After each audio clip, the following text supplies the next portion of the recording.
Mtakatifu Paulo anajulikana kama mtume licha ya kutokuwa mmoja ya mitume 12 wa awali waliochaguliwa na Yesu Kristo wakati wa huduma yake hapa duniani. Hii ni kwa sababu neno mtume lina maana pana zaidi katika mapokeo ya Kikristo ya awali.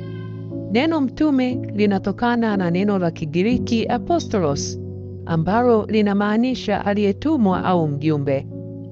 Ingawa mitume 12 walichaguliwa na Yesu kwa wasaidizi wake wa karibu na mashahidi wake, Mtakatifu Paulo alipokea wito na agizo la kipekee la moja kwa moja kutoka kwa Bwana Yesu mfufuka. Katika kitabu cha Matendo ya Mitume, tunasoma kuhusu kuongoka kwa Mtakatifu Paulo akiwa njiani kwenda Damasko. Yesu mwenyewe alimtokea Paulo na kumuita kuwa chombo chake cha kutangaza Injili kwa mataifa. Paulo alikubali utume huu kwa moyo wote, akijitolea maisha yake kueneza mafundisho ya Kristo na kuanzisha jumuiya za Kikristo katika ulimwengu wote wa Mediterania. Paulo alizaliwa kati ya mwaka wa 7 hadi wa 10 baada ya Kristo katika familia ya Kiyahudi ya kabila la Benjamini la Israel na madhehebu ya Mafarisayo iliyoishi katika mji wa Tarsus. Kwa sasa mji huo uko sehemu ya kusini mashariki ya nchi ya Uturuki. Jina lake la kwanza la Kiebrania lilikuwa Sauli, lakini kadri ya desturi ya wakati ule, alikuwa pia na jina la Kigiriki Paulos, kutoka Kilatini Paulus, yaani lenye maana ya mdogo. Mwenyewe alikuwa na uraia wa Roma kama wananchi wote wa Tarsus. Angali kijana, alisomea ualimu wa sheria, yaani Torati, huko Yerusalemu chini ya mwalimu maarufu Gamalieli kwa madhehebu ya Mafarisayo. Alishika dini yake kwa msimamo mkali, akawa anapinga Ukristo kwa kukamata, kutesa na hata kuua Wakristo. Miongoni mwa walioathirika na shughuli hizi za Paulo alikuwa ni Stefano mfiadini. Alifanya hivyo mpaka alipotokewa na Yesu Kristo mfufuka akiwa njiani kwenda Damaski. Kwa umuhimu wake katika historia ya wokovu, habari hii inasimuliwa mara 3 katika kitabu cha Matendo ya Mitume. Matendo ya Mitume sura ya 9 mstari wa 1 hadi wa 19, Matendo ya Mitume sura ya 21 mstari wa 12 hadi wa 18, na Matendo ya Mitume sura ya 22 mstari wa 5 hadi wa 16. Wakati huo Sauli alikuwa akizidisha vitisho vikali vya kuwaua wafuasi wa Bwana. Alikwenda kwa kuhani mkuu, akaomba apatiwe barua za utambulisho kwa masinagogi ya Kiyahudi huko Damasko, Syria, ili akikuta huko wanaume na wanawake wanaofuata njia ya Bwana, awakamate na kuwaleta Yerusalemu. Lakini alipokuwa njiani karibu kufika huko Damasko, ghafla mwanga kutoka angani ulimwangazia pande zote. Akaanguka chini na kusikia sauti ikimwambia, "Saulo, Saulo, kwa nini unanitesa?" Naye Saulo akauliza, "Ni nani wewe Bwana?" Na ile sauti ikamjibu, "Mimi ni Yesu ambaye unamtesa. Lakini simama sasa, uingie mjini na huko utaambiwa unachopaswa kufanya." Wale watu waliokuwa wanasafiri pamoja na Saulo walisimama pale wakiwa hawana la kusema. Waliisikia ile sauti, lakini hawakumwona mtu aliyekuwa anaongea, hivyo wakabaki wamepigwa na butwaa. Saulo aliinuka na alipofungua macho yake hakuweza kuona chochote. Hivyo wale watu wakamuongoza kwa kumshika mkono mpaka mjini Damasko. Saulo alikaa siku 3 bila kuona, na wakati huo hakula au kunywa chochote. Basi huko Damasko kulikuwa na mfuasi mmoja aitwaye Anania. Bwana akamwambia katika maono, "Anania." Anania akaitika, "Niko hapa Bwana." Naye Bwana akamwambia, "Jitayarishe uende kwenye barabara inayoitwa barabara ya moja kwa moja, na katika nyumba ya Yuda umtake mtu mmoja kutoka Tarso aitwaye Saulo. Sasa anasali. na katika maono ameona kuwa kuna mtu aitwaye Anania ataingia ndani na kumwekea mikono ili apate kuona tena. Lakini Anania akajibu, Bwana, nimesikia habari za mtu huyu kutoka kwa watu wengi. Nimesikia juu ya mabaya aliyowatendea watu wako huko Yerusalemu. Na amekuja hapa akiwa na mamlaka kutoka kwa makuhani wakuu kuwatia nguvuni watu wote wanaoomba kwa jina lako. Bwana alijua nia ya Anania, akajua tayari ameingiwa na hofu ndani yake. Lakini Bwana akamwambia, nenda tu, kwa maana nimemchagua awe chombo changu, alitangaze jina langu kwa mataifa na wafalme wao na kwa watu wa Israeli. Mimi mwenyewe nitamwonyesha mengi yatakayomlazimu kuteswa kwa ajili ya jina langu. Basi Anania kusikia vile akapata faraja. Akaenda akaingia katika hiyo nyumba, kisha akaweka mikono yake juu ya Saulo, akisema, Ndugu Saulo, Bwana ambaye ndiye Yesu mwenyewe aliyekutokea ulipokuwa njiani kuja hapa, amenituma ili upate kuona tena na kujazwa Roho Mtakatifu. Mara vitu kama magamba vikaanguka kutoka machoni mwa Saulo, akaweza kuona tena. Akasimama, akabatizwa. Na baada ya kula chakula, nguvu zake zikamrudia. Saulo alikaa siku chache pamoja na wafuasi wake huko Damasko. Mara alianza kuhubiri katika masinagogi kwamba Yesu ni mwana wa Mungu. Watu wote waliomsikia walishangaa, wakasema, Je, mtu huyu si yule aliyewaua wale waliokuwa wanaomba kwa jina hili kule Yerusalemu? Tena alikuja hapa akiwa na madhumuni ya kuwatia nguvuni watu wote wanaopeleka au wanaoomba kwa jina hili. Alikuwa amepanga kuwachukua na kuwapeleka kwa makuhani. Saulo alizidi kupata nguvu, na kwa jinsi alivyothibitisha wazi kwamba Yesu ndiye Kristo, Wayahudi wa huko Damasko walivurugika kabisa. Miaka 22 baadaye huko Yerusalemu, Paulo alijitetea na kusema hivi, Ndugu zangu na akina baba, nisikilizeni sasa nikijitetea mbele yenu. Waliposikia akiongea nao kwa Kiebrania, wakazidi kukaa kimya kuliko hapo awali. Naye Paulo akaendelea kwa kusema, Mimi ni Myahudi mzaliwa wa Tarso katika Kilikia, lakini nililelewa papa hapa mjini Yerusalemu chini ya mkufunzi Gamalieli. Nilifundishwa kufuata kwa uthabiti sheria ya wazee wetu. Nilijitolea kwa moyo wote kwa Mungu, na kama nanyi mnavyonijua, niliwatesa hata kuwaua wale watu waliofuata njia hii. Niliwatia nguvuni wanaume kwa wanawake na kuwafunga gerezani. Kuhani mkuu na baraza lote la wazee wanaweza kushuhudia jambo hilo. Kutoka kwao nilipokea barua walioandikwa wale ndugu Wayahudi waliokuwa huko Damasko. Nilikwenda Damasko ili niwatie nguvuni watu wote hao na kuwaleta wamefungwa mpaka Yerusalemu ili waadhibiwe.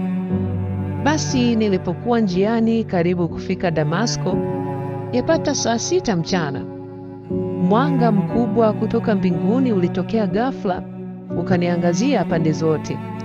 Hapo nilianguka chini, nikasikia sauti ikiniambia, Saulo, Saulo, kwa nini unanitesa? Nami nikauliza, nani wewe Bwana? Naye akaniambia, mimi ni Yesu wa Nazareti ambaye wewe unamtesa. Nilighadhabika sana. Paulo aliendelea kwa kuwaeleza. Wale wenzangu waliuona ule mwanga, lakini hawakusikia sauti ya yule aliyeongea nami. Basi mimi nikauliza, nifanye nini Bwana? Naye Bwana akaniambia, simama, nenda Damasko, na uko utaambiwa yote ambayo unapaswa kufanya. Kutokana na ule mwanga mkali, sikuweza kuona. Hivyo iliwabidi wale wenzangu kuniongoza kwa kunishika mkono mpaka nikafika Damasko. Huko huko kulikuwa kuna mtu mmoja aitwaye Anania, mtu mcha Mungu, mwenye kuitii sheria yetu na aliyeheshimika sana mbele ya Wayahudi waliokuwa wanaishi Damasko. Yeye alikuja kuniona, akasimama karibu nami, akasema, "Ndugu Saulo, ona tena." Papo hapo nikaona tena, nikawaangalia, nuru ikaingia machoni, nami nikapata kutazama tena. Alafu Anania akasema, "Mungu wa baba zetu amekuchagua upate kujua matakwa yake na kumwona yule mtumishi wake mwadilifu na kumsikia yeye mwenyewe akiongea. Kwa maana utamshuhudia kwa watu wote, ukiwaambia yale uliyoyaona na kuyasikia. Sasa basi, ya nini kukawia zaidi? Simama, ubatizwe na uondolewe dhambi zako kwa kuliungama jina lake." Basi nilirudi Yerusalemu, na nilipokuwa nikisali hekaluni, niliona maono. Nilimwona Bwana akiniambia, "Haraka ondoka Yerusalemu upesi, kwa maana watu wa hapa binadamu hawataukubali ushuhuda wako juu yangu."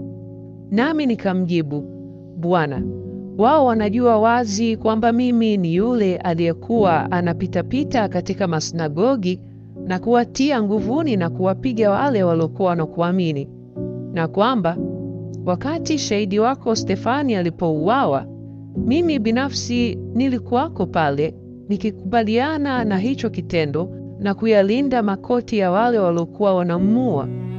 Naye Bwana akaniambia, nenda, ninakutuma mbali kwa mataifa mengine." Baada ya kufanya utume katika mazingira ya Kiarabu, Tarsus, Antioki, alianza safari za kitume akienda mbali zaidi, akilenga kumhubiri Yesu mahala ambapo bado hapajafahamika, hata Hispania. Ilikuwa kawaida yake kuanzisha makanisa katika miji mikubwa, ili toka huko ujumbe ufike hadi vijijini. Muda wote wa utume wake Paulo alipambana na dhuluma kutoka kwa Wayahudi wenzake na matatizo mengine kutoka kwa Wakristo wenye msimamo tofauti na wa kwake, hasa Wakristo wa Kiyahudi, juu ya haja ya kufuata masharti ya Agano la Kale ili kupata wokovu. Hatimaye alikamatwa na wapinzani wake Wayahudi mjini Yerusalemu, lakini askari wa koloni walizuia asiuawe. Baada ya hapo, Paulo alilazimika kukaa gerezani akisubiri hukumu ya dola la Roma. Kwanza Kaisaria baharini miaka 2, halafu akakata rufaa ya Kaisaria akapelekwa Roma. Alipofika mwaka wa 61, akakaa miaka 2 tena kifungo cha nje katika nyumba ya kupanga, kisha kufunguliwa. Labda sababu ya kufunguliwa ilikuwa washtaki wake hawakuwa wakiasili katika sehemu za kesi. Alisafiri tena, ingawa hakuna uhakika alielekea wapi. Paulo aliuawa nje ya kuta za Roma kwa kukata kichwa wakati wa dhuluma za Nero kati ya mwaka 64 na mwaka 67 baada ya Kristo. Juu ya kaburi lake lilijengwa kanisa kubwa ambalo liliteketea kwa moto katika karne ya 18, likajengwa upya na hadi leo linapokea hija za Wakristo wengi, hasa katika jubilei ya Mtume Paulo iliyotangazwa na Wakatoliki na Waorthodox kwa mwaka 2008 hadi 2009. Kati ya barua nyingi alizoandika, ikiwemo kwenda kwa makanisa ya Thesalonike, Korinto, Galatia, Roma, Filipi, Kolosai, Efeso, kwa viongozi wa Kristo kama Timotheo na Tito, tena kwa Filemoni. Katika Agano Jipya zinatunzwa 13. Ukubwa na ubora wa mchango wa Paulo unaeleweka tukizingatia kwamba alifanya kazi na kuandika kabla ya vitabu vya Agano Jipya kupatikana. Ndiye aliyeanza kuliandika, akipanua mawazo aliyoyapokea katika kanisa kwa kuzingatia Agano la Kale na mafunuo na mang'amuzi yake mwenyewe. Hapo alifafanua vizuri ajabu maisha ya Kristo kama neema ya kumshiriki Yesu kwa imani, sakramenti na juhudi za kushinda umimi hadi kugeuka sadaka hai, takatifu na kumpendeza Mungu. Wokovu huo utakaokamilika katika ufufuko wa mwili unapatikana katika kanisa ambalo Paulo alilitambulisha kama bibi harusi wa Kristo na mwili wake. Paulo alimaliza ushuhuda wake kwa Yesu kwa kufia dini yake mjini Roma wakati wa dhuluma iliyoanzishwa na Kaisari Nero. Tangu kale, Paulo anaheshimiwa kama mtakatifu. Sherehe yake inaadhimishwa kila mwaka tarehe 29 Juni pamoja naye Mtume Petro. Lakini pia uongofu wake una sikukuu maalum ambao ni tarehe 25 Julai. Mamlaka ya kitume ya Mtakatifu Paulo yalithibitishwa na kutambuliwa na mitume wengine, akiwemo Mtakatifu Petro na Mtakatifu Yakobo, ambao mara nyingi huitwa nguzo za kanisa. Katika kanisa la mwanzo, neno mtume lilitumika kueleza wale waliochaguliwa na kutumwa na Kristo kutangaza Injili na kuanzisha jumuiya za Kikristo, bila kujali kama walikuwa sehemu ya wale 12 waliochaguliwa na Yesu katika utume wake au la.